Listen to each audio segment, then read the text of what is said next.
Thinking of নলেজের আজকের উপস্থাপনায় বিশ্বকবি রবীন্দ্রনাথ ঠাকুর রচিত অসাধারণ একটি তাৎপর্যপূর্ণ ছোট গল্প, একটি ক্ষুদ্র পুরাতন গল্প। চলুন শুরু করা যাক আজকের গল্প, একটি ক্ষুদ্র পুরাতন গল্প। গল্প বলিতে হইবে, কিন্তু আর তো পারি না। এখন এই পরিশ্রান্ত অক্ষম ব্যক্তিটিকে ছুটি দিতে হইবে। এ পথ আমাকে কে দিল বলা কঠিন। ক্রমে ক্রমে একে একে তোমরা 5 জন আসিয়া আমার চারিদিকে কখন জড়ো হইলে এবং কেন যে তোমরা আমাকে এত অনুগ্রহ করিলে এবং আমার কাছে এত প্রত্যাশা করিলে, তাহা বলা আমার পক্ষে দুঃসাধ্য। অবশ্যই সে তোমাদের নিজ গুণে। শুভ অদৃষ্টক্রমে আমার প্রতি সহসা তোমাদের অনুগ্রহ উদয় হইয়াছিল, এবং যাহাতে সে অনুগ্রহ রক্ষা হয় সাধ্যমতো সে চেষ্টা ত্রুটি হয় নাই। কিন্তু 5 জনের অব্যক্ত অনির্দিষ্ট সম্মতিক্রমে যে কার্যভার আমার প্রতি অর্পিত হইয়া পড়িয়াছে, আমি তাহার যোগ্য নহি।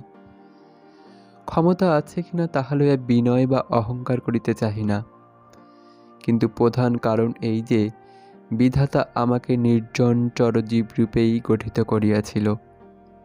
খ্যাতি যশ জনতার উপযোগী করিয়া আমার গাত্রে কঠিন চর্মাবরণ দিয়া দেন নাই। তাহার এই বিধান ছিল যে যদি তুমি আত্মরক্ষা করিতে চাও তো একটু নিরালার মধ্যে বাস করিও। চিত্ত সেই নিরালা বাসস্থানটুকুর জন্য সর্বদাই উৎকণ্ঠিত হইয়া আছে।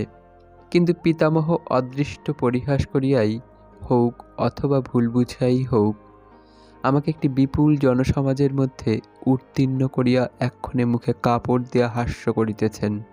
আমি তাহার সেই হাস্যে যোগ দিবার চেষ্টা করিতেছি, কিন্তু কিছুতেই কৃতকার্য হইতে পারিতেছি না। পলায়ন করাও আমার কর্তব্য বলিয়া মনে হয় না।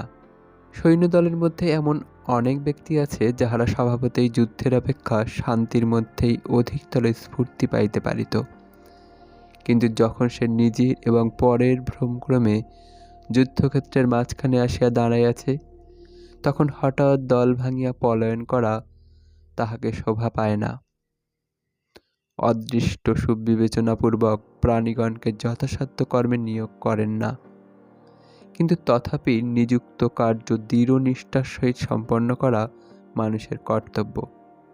তোমরা আবশ্যক বোধ করিলে আমার নিকট আসিয়া থাকো এবং সম্মান দেখাইতেও ত্রুটি করো না।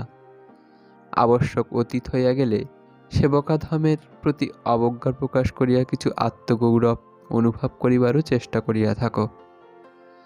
পৃথিবীতে সাধারণত ইহাই স্বাভাবিক, এবং এই কারণেই সাধারণ নামক একটি অকৃতজ্ঞ অব্যবস্থিত চিত্ত রাজাকে তাহার অনুচরবর্গ সম্পূর্ণ বিশ্বাস করে না। কিন্তু অনুগ্রহ নিগ্রহের দিকে তাকাইলে সকল সময় সকল কাজ করা হইয়া ওঠে না। নিরপেক্ষ হইয়া কাজ না করিলে কাজের গৌরব আর থাকে না। অতএব যদি কিছু শুনিতে ইচ্ছা করিয়া আসিয়া থাকো তো কিছু শুনাইব, শ্রান্তি মানিব না এবং উৎসাহের প্রত্যাশা করিব না। আজ কিন্তু অতি ক্ষুদ্র এবং পৃথিবীর অত্যন্ত পুরাতন একটি গল্প মনে পড়িতেছে।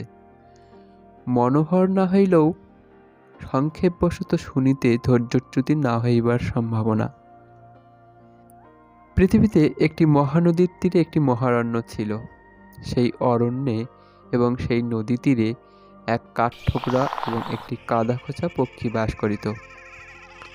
ধরাতলে কীট যখন সুলভ ছিল, তখন ক্ষুধা নিবৃত্তিপূর্বক সন্তুষ্ট চিত্তে উভয়ে ধরাধামে যশ কীর্তন করিয়া পুষ্ট কলেবরে বিচরণ করিত।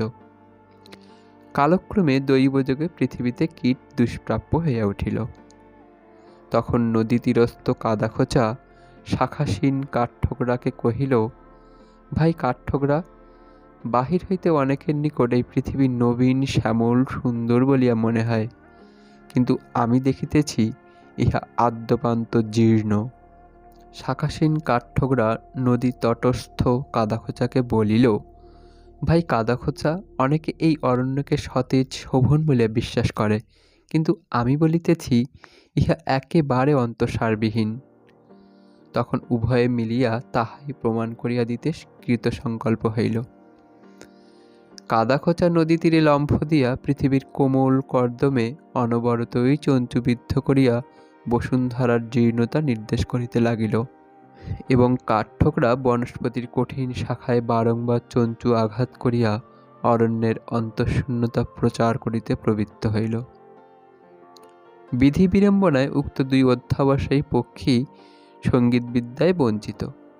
অতএব কোকিল যখন ধরাতলে নব নব বসন্ত সমাগম পঞ্চম স্বরে ঘোষণা করিতে লাগিল, এবং শ্যামা যখন অরণ্যে নব নব প্রভাত উদয় কীর্তন করিতে নিযুক্ত রহিল, তখন এই দুই ক্ষুধিত অসন্তুষ্ট মুখ পক্ষী অশ্রান্ত উৎসাহে আপন প্রতিজ্ঞা পালন করিতে লাগিল।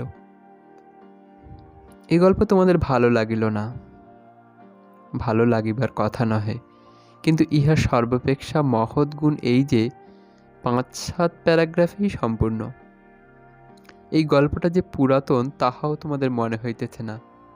তাহার কারণ পৃথিবীর ভাগ্যদোষে এ গল্প অতি পুরাতন হইয়াও চিরকাল নূতন রহিয়া গেল। বহুদিন হইতেই অকৃতজ্ঞ কাঠঠোকরা পৃথিবীর দৃঢ় কঠিন অমর মহত্বের উপর ঠক ঠক শব্দে চঞ্চুপাত করিতেছে, এবং কাদাখোঁচা পৃথিবীর সরস উর্বর কোমলত্বের মধ্যে খচখচ শব্দে চঞ্চুবিদ্ধ করিতেছে। আজও তাহার শেষ হইল না। মনের আক্ষেপ এখনো রহিয়া রহিয়া গেল। গল্পটার মধ্যে সুখ দুঃখের কথা কি আছে জিজ্ঞাসা করিতেছ? ইহার মধ্যে দুঃখের কথাও আছে, সুখের কথাও আছে।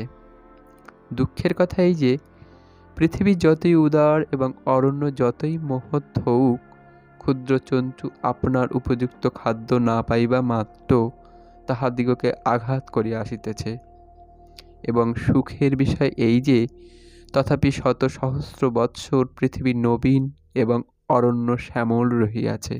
যদি কেহ মরে তো সে ওই দুটি বিদ্বেষ বিষ জর্জরিত হতভাগ্য বিহঙ্গ, এবং জগতে কেহ সে সংবাদ জানিতেও পায় না। তোমরা এই গল্পের মাথামুন্ডু অর্থ কি আছে কিছু বুঝিতে পারো নাই। তাৎপর্য বিশেষ কিছুই জটিল নহে, হয়তো কিঞ্চিৎ বয়স প্রাপ্ত হইলেই বুঝিতে পারিবে। যাহাই হোক, সর্বশুদ্ধ জিনিসটা তোমাদের উপযুক্ত হয় নাই, তাহার তো কোনো সন্দেহ নাই।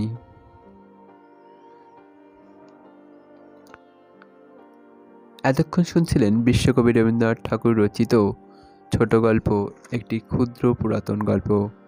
গল্পটি মনোগ্রাহী হলে চ্যানেলটি সাবস্ক্রাইব করে পাশে থাকবেন। ধন্যবাদ।